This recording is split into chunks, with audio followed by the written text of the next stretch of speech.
Magandang araw po sa inyong lahat mga kababayan at welcome back dito po sa PNR at ito nga mga ka-review natin, Resign Now. Junior, sinuka ng sariling pamilya. Grabe, BP Sarain, PBBM out, ito ang sigaw. And mga kababayan, patungkol po riyan ang ating aalamin at bibigyan ng reaksyon ngayong araw na ito. Pero bago pong lahat mga kababayan, sa mga hindi pa po nakapag-subscribe sa ating munting channel, pa-subscribe naman po. At palike na rin po ng video ito. Maraming salamat at eto na nga. Simulan na po natin to.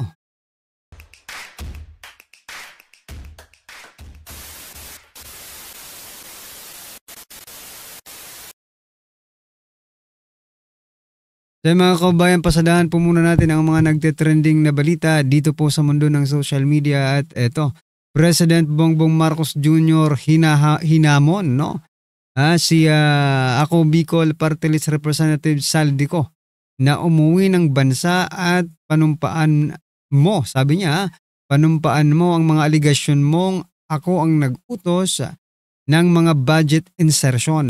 Huwag niyo kalimutan na ako ang naglabas ng anomalya tungkol sa flood control. Ayan, bakit ko ilalagay ang sarili ko sa sitwasyong ako mismo ang mapapaso. Ayan mga kababayan, ikaw ba talaga ang napaso sa lahat ng ginawa mo? 'Di ba? Ano ba ang naging purpose ng ICI? 'Di ba? Ano ba ang ginawa ng ICI? Ano ba ang ginawa ng Senado? Pinagtatakpan ka. Sa totoo lang, 'di ba mga kababayan? Pinagtatakpan po ang mastermind ng ICI at saka ng Senate Blue Ribbon Committee sa pamumuno ni Senator Ping Lacson. Yun po talaga ang nangyari, no? Marami rin po ang nagsasabi na wag umuwi itong si Saldico mga kababayan sapagkat, no? Baka mahalin tulad or matulad kay Ninoy Aquino. Baka nakakita nga ako ng isang post sa Facebook, no? Inedit lang siguro yun na Saldico International Airport, no? It is sarcastic, no? Pero ang ibig sabihin po noon ay baka matulad itong si Saldico, no? Dito kay Ninoy Aquino, no? Mga kababayan. So sa panahon rin po yun ng isang Marcos Senior, no? Ngayon Junior, si Saldico naman po. Basahin nga po natin ang ilan sa mga naging komento ng ating mga kababayan. Exit plan mo ang ICI, Mr. Insertion. Oo nga Hindi, parang shield din. Shield niya yung ICI. Nako, baka Maninoy the second yan. Tapos pagbibintangan mga Duterte, maging po-international airport. O yan na mga kababayan. Diba? Grabe 1,700 67 replies ang komentong ito ni Chi Mendiola, di ba? Grabe napakaraming aktibo. Ito naman sabi ni Vin Di Harme, nako, with 10,000 reaction, no? Yan mga kabayan, no? Yan i-highlight natin. Yan 8,000 po ang nag-like, 1,700 ang komento lang ito Sabi niya po, Mr. President, di magagawa ng tao na magbintang o pangalanan kung wala naman siyang nalalaman. Sa madaling salita, huli ka na. Kasi bata nyo yan ni Tamba, di ba? Oo nga Kayo mga kababayan, ano po ang inyong opinion, reaksyon patungkol po sa sinasabi ni President Bongbong Marcos Jr. na umuwi si Saldico para manumpa? Yun lang. Pwede naman siya manumpa. Noon nga di ba? The credibility, yung panunumpa, yung pag-take out is not, no? Is not a reason. Kasi tingnan nyo, di ba nung Senate hearing sa Blue Ribbon, iimbitahan sana si Saldico to attend via Zoom. So ibig sabihin, pwede siyang manumpa doon, no? For formality. Yung panunumpa na yan, mga kabayan, for formality lang yan, no? It doesn't change, no? It doesn't change the context, no, ng sinasabi ni Saldico. Manumpa man siya or hindi, umamin na siya sa taong bayan. Diba? Sabi niyo paninira lang siguro yan. No, paninira lang yan. Teka lang. Ha? Sino bang naghunting, no? Taong bayan nga ang naghahunting kay kaya Saldico, hindi kayo no? Paano paninira lang, 'di ba? So, ito na po yung pag-amin ng isang desperadong tao na even siya alam niya na anytime soon, no? Pwede siyang mawala sa mundong ito, kaya sasabihin niya na lang yung nalalaman niya. Anyway, ano po ang inyong masasabi dyan mga kaubayan? I-comment nyo na lang at eto pa. Nako, Boying Rimulya. Ganon din ang gustong mangyari mga kaubayan. No? Yan si Boying mga kaubayan. Ganon din po ang gusto niyang mangyari. Tulad din po ng sinasabi ni President Bongbong Marcos Jr. Sabi niya po dito, Office of the Ombudsman, Boying Rimulya. No? Umuwi kayo, isumiti ang inyong salaysay, ipaberipika ang inyong mga pahayag, sumailalim sa parehong proseso na pinagdadaanan ng lahat. Kung tunay na layunin ninyo ang hustisya, dito iyon magsisimula, hindi sa ingay kundi sa tamang proseso. Sa palagay niyo po ba mga kaubayan magkakaroon po ng ng tamang proseso dito po kay Boying Rimulya? Ha? Magiging patas ba si Boying Rimulya kay Saldico gayong pinangalanan ni Saldico ang nag-appoint mismo kay Boying Rimulya bilang ombudsman, di ba? Tingnan nga natin yung reaksyon ng ating mga kaubayan. Ito po yung mga react. People who react mga kaubayan. 45,000 ang nagtawa. Tinawanan lang si Boying mga kababayan, no? Ang nag-like 10,000, ang galit 1,400. Ang nag-love 600, ang napawaw, may napawaw pa 1,700 ay 172. Ang nag-care 141. Ayan ang nalungkot 86 mga kababayan. 45,000, nako po, napakalaking niyan ha. Sabi po ng ating mga kababayan, come home and there will be another tarmac incident, di ba? Yun ang naiisip ng lahat no? Umepal na naman si ombudsman kasi bending dala Mr. Law Bender, cover up pa more. Oo nga. You can bend the law but you can never bend our minds. Ayan. Pwede kayong magpalusot, no? Pero hindi kayo makakalusot. Yung ibig sabihin dito you can bend the law but you cannot bend, no? You can never bend our minds, no? Pwede kayong magpalusot pero hindi kayo makakalusot sa taong bayan. Yun mga kababayan, di ba? Ano po ang inyong masasabi dito kay Boying mga karbi natin? At eto, pasadahan din po natin ang mga tatanggol ng iba't ibang mga personalidad sa politika dito po sa presidenteng magnanakaw. Yan, nagtatanong po tayo unahin na po natin yung aso nila sa dyan po sa palasyo. Sabi po, mas gugustuhin po ba nilang ibagsak ang gobyerno at ipalit ang mga taong may bahid ng korupsyon? Aba, sino po ba ang may bahid ng korupsyon ngayon, Claire Castro? Diba? Sino po ba ang may bahid ng korupsyon? It is the president or the vice president. Tahimik na nga lang ngayon si Vice President Sara Duterte. Isipin nyo, wala po siyang ginagawa against the government. But the government is falling down itself, no? Sabi pa po niya dito, kung hindi makapag-explain sa kanilang confidential funds, parang hindi naman po ganyan ang mga uniformed personnel and official. Meron naman po silang utak at isip na ginagamit. Yun nga no?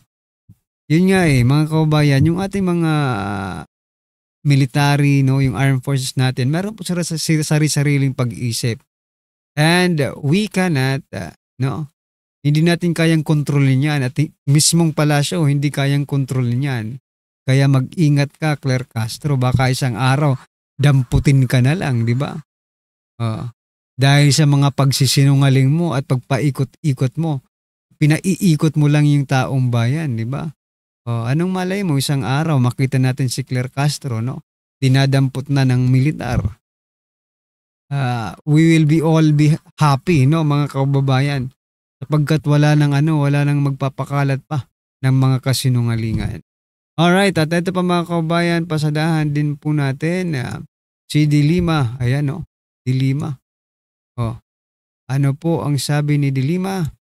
Sabi po dito ni Dilima, no to the return of the Dutertes, it will be definitely be bad for the country. Nako.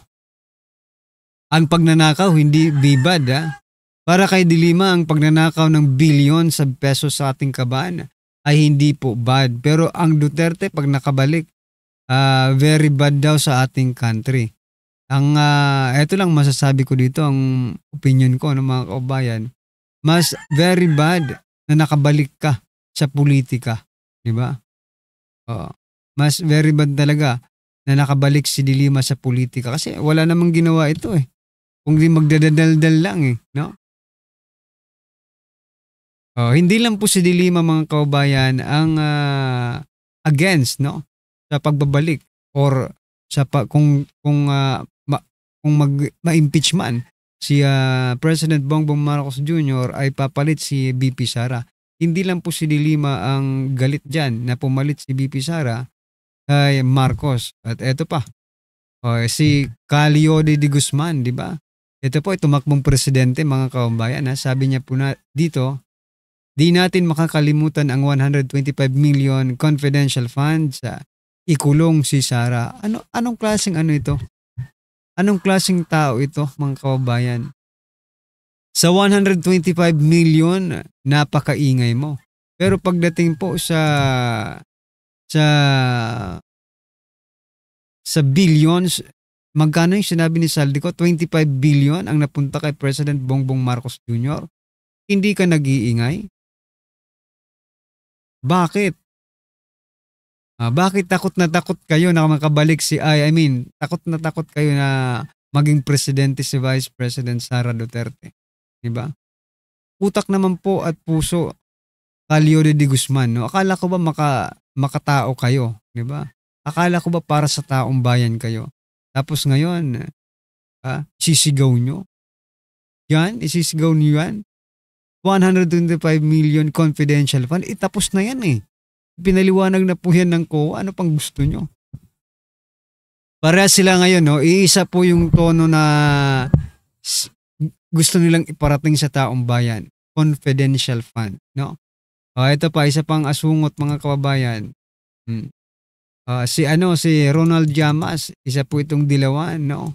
Makaleni po ito. Sabi po dito, yung clear beneficiary ng testimony ni Saldico ay the Dutertes. So what are you trying to point out, Ronald Llamas? Ronald Llamas, what are you trying to point out?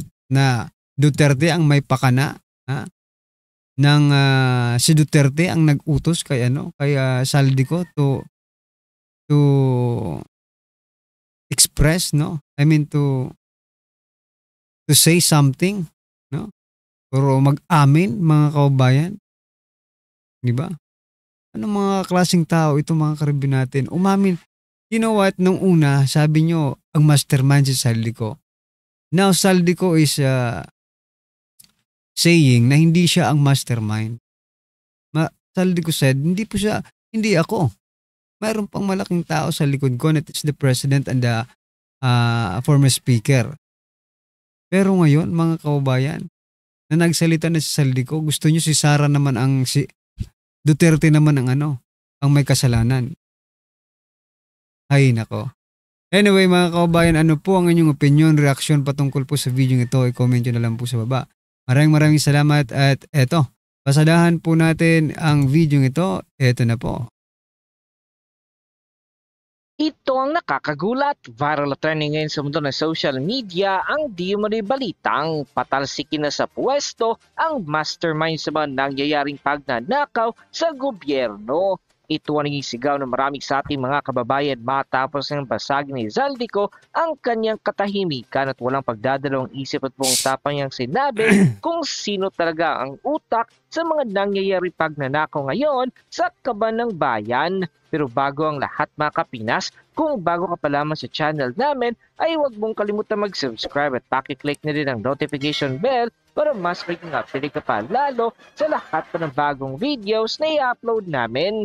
At yun nga mga kapinas, dapat lang ninyong pagbayaran ang mga kasalanang nagawa ninyo sa sambayan ng Pilipino. Ito ang naging panawagan ng marami sa ating mga kababayan matapos ng kumalat ang viral video ni Zaldico kung saan ay kanyang binasa ng kanyang katahimikan at walang pagdadalawang isip at buong tapang niyang sinabi sa publiko kung sino ang tunay na mastermind sa malawakang nangyayaring nakawan ngayon sa kaban ng bayan. Ayon pa sa nasabing viral video ay totoo naman daw talaga ang kanyang rason kung bakit siya pumunta sa ibang bansa at yun ay para magpagamot sa kanyang karamdaman at matapos ng ilang araw na pagpapagamot ay dapat uuwi na siya pabalik sa bansang Pilipinas. Ngunit sa mismong araw na kanyang pag-uwi ay tinawagan di umano siya ni Martin Romualdez at sinabihang wag daw di umano siyang umuwi ng bansang Pilipinas at manatili na lang di umano siya sa ibang bansa. At si Romualdez na daw di umano bahala sa lahat. Dagdag pa niya ay wag daw di umano siyang mag-alala dahil aalagaan daw siya ni Pangulong Bongbong Marcos Jr. ni Martin Romualdez. Ngunit nang lumipas ang ilang buwan ay narealize si Zaldico na ang ginagawa pala ngayon ng kasalukuyang administrasyon ay gagamitin siya at ididiin siya sa lahat ng mga kaguluhang nangyayari ngayon sa bansang Pilipinas. Banat pa niya ay ayaw na di umano niyang magpagamit kay Bongbong Marcos at Martin Romualdez upang malinisan lamang ang mga pangalan nito. Birada pa niya ay sasabihin na di umano niya ang lahat na kanyang nalalaman na may kasamang papel at ebidensya bago pa man siya mawala sa mundong ibabaw. Dahil ayon kay Zaldico ay nakatanggap di umano siya ng mga impormasyon na kapag babalik siya ng bansang Pilipinas at babaliktad siya ay agad-agad na ipapatumba siya ng mga ito. Kaya bago pa man daw mangyaring ipapabaril siya ay sasabihin na niya ang buong katotohanan sa publiko upang sa ganon ay malaman ng sambayan ng Pilipino na hindi lang siya ang dapat magbayad at makulong, kundi dapat ding magbayad at makulong ang mga taong utak sa nangyayaring malawakang pagnanakaw sa kaban ng bayan. Matapos nga lumabas ang balitang ito, ay umani agad ang samot-saring komento at reaksyon mula sa marami sa ating mga kababayan at marami nga sa kanila ngayon ay hindi napigilan ng kanilang sarili na maglabas ng kani-kanilang hiling at komento sa mundo ng social media. The netizens posted, yung mga pulis at sundalo sana kung talagang para sila sa bansa, iwanan na nila ang gobyernong magnanakaw at manluloko at mapagsamantala. Kung nasuhulan man sila, ay sana di yun ang isipin nila, kundi ang kinabukasan ng bansang Pilipinas. Maawa sila sa mga anak nila at sa mga kabataan na sinasabing pag-asa ng bayan. Thank you Lord, lumabas na rin ang buong katotohanan kung gaano kawalang hiya ang gobyernong ito at paano nila niloloko ang sambayan ng Pilipino tapos ang mga ginigipit nila ay ang mga walang kasalanan. Thank you Lord. Tama yung ginawa mo Zaldico kasi ikaw ang dinidiin nila. Gusto nila ikaw lang ang managot na sila naman ang pasimuno talaga. Alam ng taong bayan na ang magpinsa na yan ang pasimuno ng korupsyon. Pag tumistigo, magiging magaan ang hatol sa iyo. Ngayon malinaw na kung bakit ang gulo-gulo na ng mga hearing at investigasyon nila. Cover up lahat para pagtakpan ang totoong mastermind. Kung nakinig lang tayo lahat kay Vice President Sara noon, mas maaga pa natin na naagapan ng korupsyon. Di na kinaya ng kanyang kalooban ng katotohanan. Tama ang mga ginagawa ni Zaldico. Ibinunyag mo ang nangyari talaga sa budget ng Pilipinas. Ngayon alam na nating lahat ang totoong nangyari. Di ka nagkamali na ibinunyag ang totoo.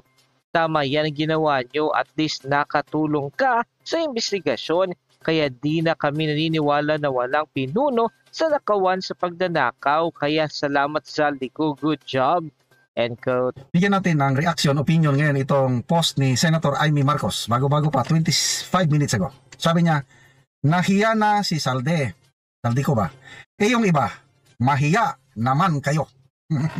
May patama itong si Manang Amy. Sino ba yung nagsabi? Sa SONA, mahiya naman kayo. Ngayon, nagsalita si Saldi ko. Inutosan lang pala siya. Inutosan siya ni PBBM, ito ang pasabog ni Saldi ko. Presidente nag-utos sa kanya na mag-insert ng 100 billion sa budget ng 2025. Kaya ito na. Salita si Manang Amy, mahiya naman kayo. Tingnan natin, people who reacted. 16,000 people who reacted. 9,400 tumatawa. I don't know sinong tinatawanan, si Senator Amy ba o yung sinabihan niya ng mahiya naman kayo. 5,700 nag-like, 1,200 ang nag-love. Okay. Roy Nagwanson, unang nag-comment, sister, kapatid mo, mawalang hiya. Grabe. Actually, Doraldo, kapatid mo naman at pinsan ang walang hiya eh.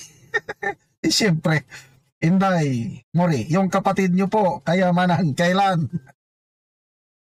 Poncio Pilato, Auntie Claire to the rescue. Wala pa akong namomonitor na sagot ni Auntie Claire. Niisip ko paano niya ito poproteksyon na ng kanyang amo. JC Gutierrez, pakitag na lang po. Sabi ni Auntie Claire, AI daw eh. No, yung depensa nila AI daw yung ano ni Saldi ko video at saka sabi pa ni Auntie Claire mga kaubayan nakaraang administrasyon, no? Nililinis lang nila ang yung iniwan daw ng nakaraang administrasyon mga kaubayan. So meaning yung mga korupsyon, yung mga kalokohang nangyayari ngayon, sabi ni Auntie Claire, no? Nakaraang administrasyon pa ito nagsimula. At to make it BBM a hero, so sinasabi niya na si BBM po ang nagpasimula ng mga investigasyong ito. Talaga ba? Talaga ba, Auntie Claire, ha? Si Brad and Carl's cousin mo. Para mabasa nila. 3CU, history repeat itself ito. Grabe. Nice. Don't forget the brown letter bag. Yan ang yung pasabog ni Saldi ko sa kanyang video testimony. Sa Singapore daw sila. Sabi daw ni PBBM, kalimutan ng lahat, wag lang yung brown leather bag. Ano kayang karga ng brown leather bag? Annalyn Santos, pa-birthday sa iyo, Manang. Ay, nako. John Ray, Pakalunang, insan, dapat mahiya ka na rin. Mahiya ka din. In fairness kay Senator Amy, Sis Doy. Malas lang niya at Marcos siya. Malas lang niya at kapatid niyang presidente. Malas lang niya dahil pinsan niyang dating speaker. But in fairness, to me, siya ang matinong Marcos. Para sa akin kanya-kanya tayong Siya ang matinong Marcos dahil talagang ipinaglaban niya kung ano ang tama. Lalo na ang suporta niya sa ating minamahal na Tatay Digong. Hindi po matatawaran yung ginawa niya. Yung kanyang Blue Ribbon, yung Foreign Relations Committee hearing niya noon. Sinampan niya kaso sina Remulla, yung group effort. Tapos yung suporta niya kay VP Sara up to now. Kaya may tiwala si VP Sara kay Manang Amy. So, mahiya naman kayo. Nakikita ko lang ito Todo deny na naman ang Malacanang nito, Auntie Claire, but depende na sa taong bayan. Ako, it makes sense yung sinasabi ni Saldi ko. Naniniwala ko. And I believe maraming naniniwala. Kaya itong si Senator Amy, hindi man siya magpo-post ng ganito kung hindi siya naniniwala. Nahiya na si Saldi ko. Ibig sabihin, mabuti pa si Saldi ko at may konsensya. Nagsabi na siya kung ano ang totoo. Kayo, anong gagawin nyo? So, napaka-exciting po ang mga pangyayaring ito. Hindi ko inaasahan na itong timing ni Saldi ko ang nakakabilib nakikita ko, beforehand pag naipit itong si Saldi ko, magsasalita. But itong timing niya ngayon, isinabay niya sa Blue Ribbon Committee hearing ni Lacson. Kaya tingnan nyo, halos hindi na pinag-uusapan yung Blue Ribbon Committee hearing ni Lacson. Natabunan na Ito na ang issue ngayon. Kaya nga mga kaubayan, sabi ko nga, kahapon o kanina ba yun, na wala na yung mga investigasyon nila, no? Lahat nawala, 'di ba? Naging parang inutil silang lahat eh. No? Nawala lahat yung mga investigasyon nila. Yung mga angas-angas nila sa pag-iimbestiga, nawala lahat. Because the only key, no, to solve this issue, this problem, is Saldico. Nagsalita na po si Saldico, mga kababayan. So wala nang dapat ipaliwanag pa. Dapat nga ngayon ang inaatupag ng mga senador ng Kongreso is how to impeach the president, no? And investigate. O sabihin natin, investigate muna, then impeach the president. Ang hirap nito, mga kababayan, no? Kasi hawak nila no? Hawak po nila yung mga pulpolitiko. Kaya malay natin, may mangyaring pagbabago. Kasi sabi po kanina ni General Macanas, no? Ng The General's Viewpoint. Sabi niya po, timing po yung paglabas ni Saldico. Diba? Timing. Bukod po sa hearing ng Blue Ribbon, magrarally din po ang taong bayan. So napaka-timing po nito, mga kaubayan, no? So hindi natin masasabi kung ano magiging resulta ng mga magagawang malawakang rally. Consecutive rallies po ito. Hindi po ito isang beses lang. I mean, isang araw lang. Consecutive days po ito, mga kaubayan. I think 3 consecutive days. No? Ano po ang inyong masasabi dyan, mga kaubayan? I-comment nyo na lang po. Ayan, maraming salamat po, mga kaubayan. Ano po ang inyong komento? I-comment nyo na lang. Maraming salamat.